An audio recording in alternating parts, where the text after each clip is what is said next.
Hello and welcome to From Impossible to Inevitable. I am your host, Megan Bauer. Thank you so much for joining me and pushing play on today's episode. This is episode 176, and I'm excited to chat about this topic with you because this has been coming up in my life, in my awareness, in my personal experience and in my friends and in their experiences as we talk about what's going on. And so when things come up like this, when I notice that there's this like reoccurring theme, there's this pattern, there's this like, why is this coming up again? It makes me feel like we got to chat about it. Because I know it's not just me. I know it's not just my friends. I know that there's more people out there experiencing this same thing, and probably right now too. So, right now, today, this episode, we are chatting about this idea of waffling. Now, I love this word because I love waffles, and but I like this word. But basically we're talking about indecision. This like I want to do it, but I don't want to do it. I'm kind of in, but I'm kind of not in. I'm not sure if this is the right thing. We've got this indecision about things sometimes. And there are moments where we really have to make a choice. We have a choice that is right in front of us and we have to make a choice. Are we going to do it? Are we not? Are we going to make the leap? Are we not? Are we going to it's in our face. We have to choose. There's some sort of imposed deadline. We have to do it. We have to make a choice. And when we're staring at things in the face like that, we know that by not engaging, that's also a choice because it's like, well, if I don't do the thing now, then the opportunity is lost. If I don't apply for the job now, then somebody else will get it and it'll be their position. If I don't, you know, purchase that thing now, then it's going to be gone. And we've got this like scarcity about whatever it is that we have this indecision about. So we're forced to, and it's uncomfortable. It can be really uncomfortable. And it can be really, depending on what it is, depending on what we're talking about, it can really take up a lot of brain space. Obviously, if we're talking about, like some sort of article of clothing going on sale or something like that, some sort of something going on sale, it's not going to be the end of the world if we don't buy it now, if we don't do the thing now. When it comes to like a job or something like that, though, or a promotion or whatever that you have to apply for, it feels a little bit scarier of like, do I want to apply for this? Do I want to put myself out there in that way and maybe be rejected, but maybe I'll get it? And you know what? There's all the pros and cons that are with that as well. And it takes up immense amount of space in our brains to be in this place of indecision, to be in this place of waffling. This back and forth. I don't know. Do I want to? What if I do? What is that? What are the emotions attached to that? What if I don't? What are the emotions attached to that? What are the possibilities of doing it? What are the possibilities of not doing it? What do I miss out on if I do? What do I miss out on if I don't? Like all of these things take space in our brain.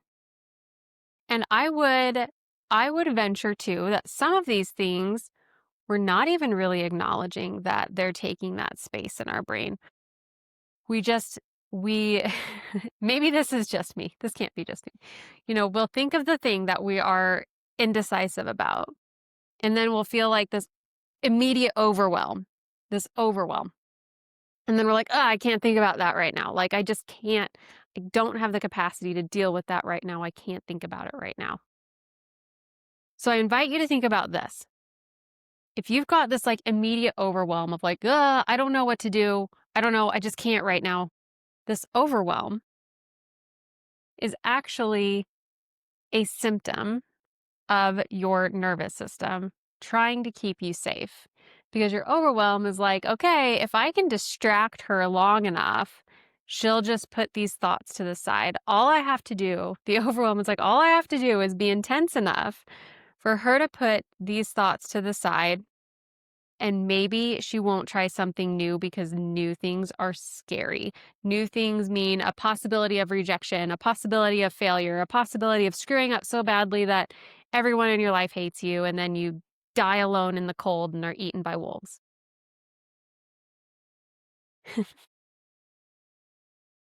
But your overwhelm, although it's trying to protect you, is not actually helpful and it's not actually real. So when I'm thinking about something that I'm indecisive on and the overwhelm rears up, the best thing to do is honestly to breathe through it and be like, okay, I'm feeling overwhelmed because there's a lot here that I feel like I need to think about, but maybe there isn't. And of course, because I'm me, I'm going to invite you to get your journal. And I'm going to invite you to write through the decision, write through what your overwhelm is telling you is scary, write through the fears of doing it, write through the fears of not doing it, write through all of these things so that you can look at it in black and white, decide what's a real thing and what is just this like worst case scenario that your brain thought up and offered to you as a reason for staying safe. And look at that. And then the next thing I would invite you to do is to think about who it is you want to become. Where are you going? Who is this version of you? And what would this version of you choose? Would this version of you choose to do this thing, or would this version of you choose that this actually isn't the right thing? And I would hope that by the end of this journaling session, you would feel clear enough to know what you should do, what you want to do. I don't even want to use the word should because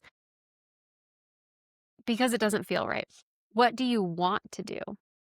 Because often when we're not talking about things that are like, well, this is the ultimate right job ever. And if you don't apply for this job, there will never be any other right jobs for you. Like, these are all options. These are all opportunities. These are things you could say yes to, and these are things that you can say no to.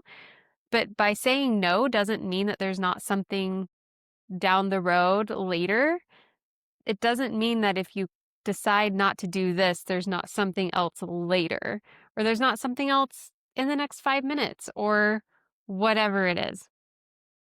So even if it's like, you know what, this isn't really the right thing, you can decide that you're going to wait for the right thing, whatever the right thing is. You can kind of be like, this isn't a good fit right now, or whatever, and decide with more confidence in the thing that you're waiting for and maybe gaining clarity on what that thing is. So the point of this is to work through the overwhelm and to work through the indecision and arrive to a conclusion. And that's not to say that you wouldn't arrive to a conclusion just to change your mind, because maybe you thought through everything and then you're like, no, actually, I do want to do this, or whatever it is. But the waffling overwhelm takes up unnecessary space and it wastes so much time. And it doesn't feel good. And it's unnecessary. It's truly unnecessary. The amount of time that you spend waffling is completely up to you, because you can make a decision and you can stick to it. And anytime the idea of changing your mind comes up, you can be like, nope, I decided. Thanks, though. And tell yourself that, obviously. Or you can choose to re-engage and rethink things. There's not a right or wrong way to do this. The overwhelm and the waffling, though, take up a lot of space. And that's unnecessary and it doesn't feel good. It always feels good to have made the decision one way or the other and then move forward from there. So far we have been talking about waffling on things that are in your face. You have to make a decision about it, or else this thing, this opportunity or whatever is going to be gone. And there will be others, but you have to make a decision. And you know that by not making a decision, you're still making a decision because you're deciding not to engage. And so that's still a choice. And that's not a comfortable place to be. Nobody likes to be there. It's not. I like the confronting indecision though. I like that confronting indecision because the scary indecision is the indecision that's quiet. It's the indecision that's like, you could step up and be this person today, or you could not. And while it's uncomfortable to step up and be the person you want to be, or whatever, whoever it is that you want to be, because you're stepping into something new. You're presenting yourself in a new way. You're engaging with the world in a new way. And that's scary, but there's no pressure attached to it on a day-to-day basis because there's no deadline. Nobody is imposing this on you. These are the things like starting new habits or, when you feel like, oh, I need to go on a diet or I need to, you know, study more about this or I need to, spend more time on these relationships or whatever it is. There's not really a deadline, so they're easy to procrastinate. And so they're easy to just not do. And then we come to a point where it's like, I didn't do anything about this all year again. Again, this is how we stay in the same place. This is how we get into these ruts when we're in this monotony of, just the daily life, the dishes and the laundry and the chores and the errands and the repeat tasks of our lives. We just fully engage with that and we forget that we are still making a decision to stay the same. That we're not making the intentional decisions for growth, for progression, for being who it is that we want to be. Because it's a quiet choice. There's no deadline. There's no whatever. And there's a point. I think I was going to say this and then I got in on a tangent. There are points in our lives where we're like, man, I wish I had done this. I wish I had spent all this time consistently working towards this thing. I would have been so much farther along by now if I had done this all this time. There are those moments where we have that. But the problem is that it's the day to day. It's in the day to day that the things make the difference. And I have a lot of these things actually in my life where I'm like, I wish I had done this every day for years. Like, I wish I had this consistency, this backlog of whatever for years. And then also, every time I record a podcast and I record the podcast number today, this one is 176. I'm like, yes. This is so cool. This is so cool that I am at episode 176, that I have this backlog of 175 episodes that I have recorded with love. So we have those moments too where we're like, I'm so glad I showed up all those times. I'm so glad I did all of that work. But there's no there's no imposed deadline. They're all self-imposed. I decided that it was going to be a weekly podcast in the beginning, and then I decided that it was going to be a twice weekly podcast this year, and I decided that that was non-negotiable and that I was doing that, and that was it. That there would be episodes published when I said they would be published, and that became not optional. But in the beginning, it was very much optional. The whole podcast was optional. I could have waffled on starting a podcast for years. I waffled on it for a couple of weeks, maybe a couple of months. I don't really remember exactly. It was the end of the year. It was towards the holidays, and I really felt like I had a podcast I needed to create and build and tend and love. And I felt that way. And the new year was coming, and I was like, okay, if I'm going to do this, I want to do it from the beginning of the year. And I gave myself that deadline. It was like, all right, let's just jump. Let's just do it. But I gave myself the pressure. And we often don't put that pressure on ourselves because it's uncomfortable. We don't like it.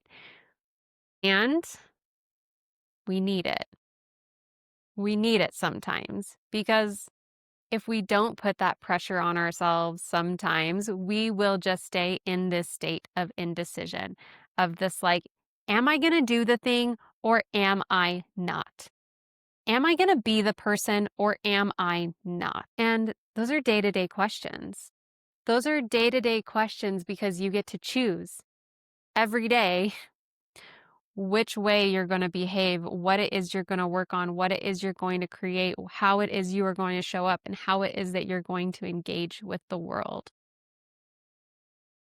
But we waffle on that without realizing it. We know we should, or we know we want to. Like, I don't really like the word should. We know we want to.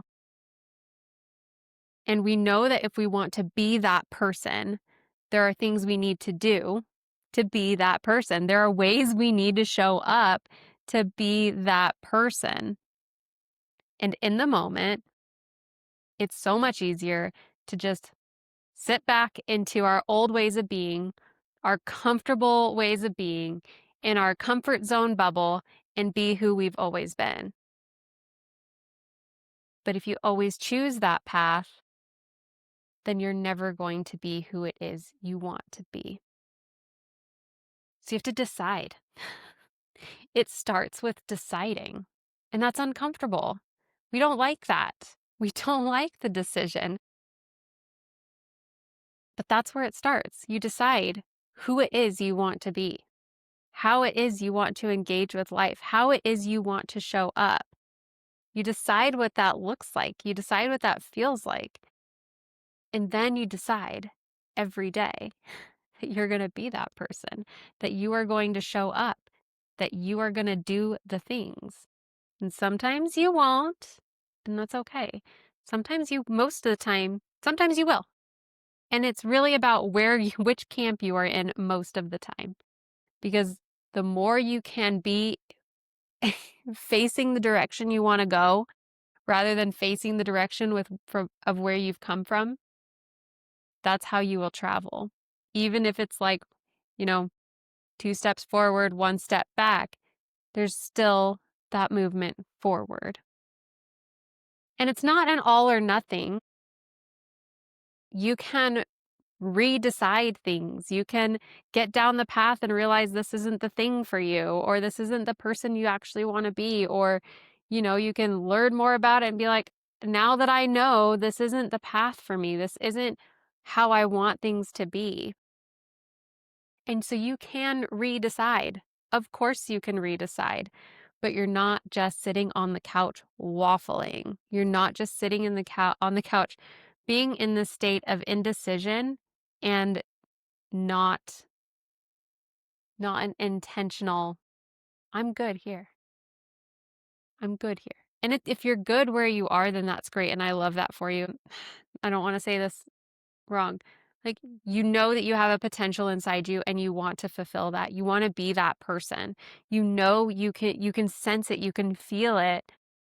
But it's hard because it's scary. And this is your encouragement to just start moving in that direction. Decide that you are going to be that person and start moving in that direction. I have come to many moments in my life where I'm like, am I going to be this person that I know I can be, or am I not?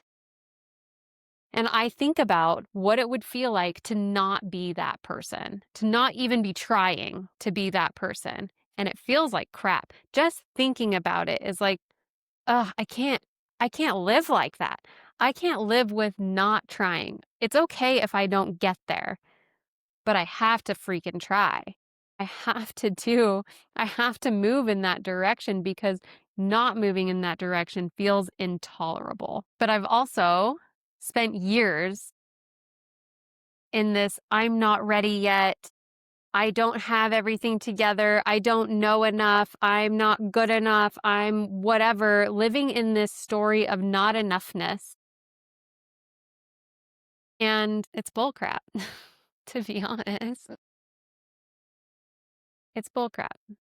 Because what does that even mean? At what point are you good enough? At what point do you know enough? At what point are you enough? Who is the enough committee that will tell you that you're good enough, that you've arrived to enoughness? You decide that you are enough. You decide that you're good enough to try to do the thing, to put your foot in the ring, to move in that direction. You decide that. You're the only one that can decide that you are enough, that you're good enough. And that might be a day-to-day decision as well. I know it is for me. And that's okay. That's part of it. But you get to intentionally decide instead of being this default, not enough, can't do it, can't try, can't whatever. Because if you've got something in you that says you can do more, be more, experience more, then you can. I totally believe that. I don't even have to know you to know that if you feel that within you, then that is absolutely a possibility for you. You just have to do the work. You just have to show up as the person. You just have to be the person. And that will take day-to-day decisions as being that person. So this idea of waffling, it's okay that we do it. We want to, do the right thing or make the right choice or whatever. We've got all this aversion to making mistakes. I get that. I hate making mistakes too. I hate being in trouble. I hate all of that. So I get it. But eternally waffling is not the way. It's not going to move you in any direction. You're going to stay stagnant and you're not going to be happy about it because you'll just get whatever falls in your lap rather than intentionally moving towards what it is that you want, rather than intentionally moving towards who it is you want to be. And when you're moving in a forward direction, or when you're moving in a direction, it feels so much better than just sitting still. Because then you're in your power. You are engaged. You're not just this blob that just is sedentary and whatever happens, happens. Because that can be a really intolerable place to be. It can be a really hard place to be. So here you go. If you are facing indecision, if you are in this place of waffling, I've given you some ideas on how to work through that. And ultimately, I hope that you start to choose to be the person you know you can be, that you start to choose that person more. As uncomfortable as it is, as scary as it is, you can normalize it. Everything was once scary, and you can normalize all of it. If you drive, driving for the very first time was scary. And then at some point, it's just normal. You just get in the car, you just do the thing, Maybe grocery shopping was scary the first time when you did it by yourself. And then you just normalize it, and it's just how you do. So the more you do it, the more it'll just become normal. And the more you will just be that person without having to even think about it. It just becomes normal because you made it normal, not because it was initially normal. You decided that you were going to make it normal. It starts with your decision. It all starts with your decision. Everything starts with your decision. So waffling does nothing for you. Thank you for joining me today on this episode. I appreciate you. I am grateful for you. Subscribe to the channel if you haven't already. Send it to a friend. Send it anywhere you want to send it. Until next time, I totally love you. Bye for now.